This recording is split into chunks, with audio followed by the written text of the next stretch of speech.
హైదరాబాద్ కుషాయిగూడ పారిశ్రామిక వాడలో ప్రముఖ పారిశ్రామికవేత్త కీర్తిశేషులు మన్నె సుబ్రహ్మణ్యం 56వ జయంతిని నిర్వహించారు. మన్నె సుబ్రహ్మణ్యం చారిటబుల్ ట్రస్ట్ మిత్రమండలి ఆధ్వర్యంలో 500 మందికి రక్తదానం, 5,000 మందికి అన్నదానం చేశారు. నిరుపేద కుటుంబం నుంచి వచ్చిన సుబ్రహ్మణ్యం పేద ప్రజలను ఆర్థికంగా ఆదుకున్నారని, విద్యా వైద్యం అందేలా చేశారని బీఆర్ఎస్ నేత సింగిరెడ్డి సోమశేఖర్ రెడ్డి తెలిపారు. తన తండ్రి ఆశయాన్ని కొనసాగిస్తూ మన్నె సుబ్రహ్మణ్యం చారిటబుల్ ట్రస్ట్ ద్వారా సేవా కార్యక్రమాలు నిరంతరం నిర్వహిస్తామని నాగ ఫణీందర్ తెలిపారు.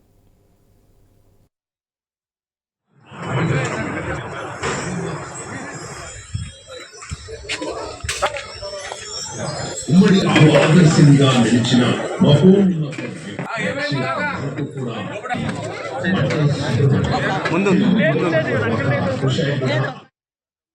ఎవరికి ఏ ఇబ్బంది ఉన్నా అన్న అంటే నేను ఉన్నా అనే వ్యక్తి మన్నె సుబ్రహ్మణ్యం గారు. సో ఎన్నో రకాలుగా అంటే హాస్పిటల్ చారిటీ చేయడమే కాకుండా ఉన్నత విద్య ఎవరికైతే అంటే వాళ్ళతో కాదు అనుకున్న పిల్లలకు కూడా సొంత డబ్బులు ఇచ్చి వాళ్ళని విదేశాలకు పంపించిన వ్యక్తి మన్నె సుబ్రహ్మణ్యం గారు.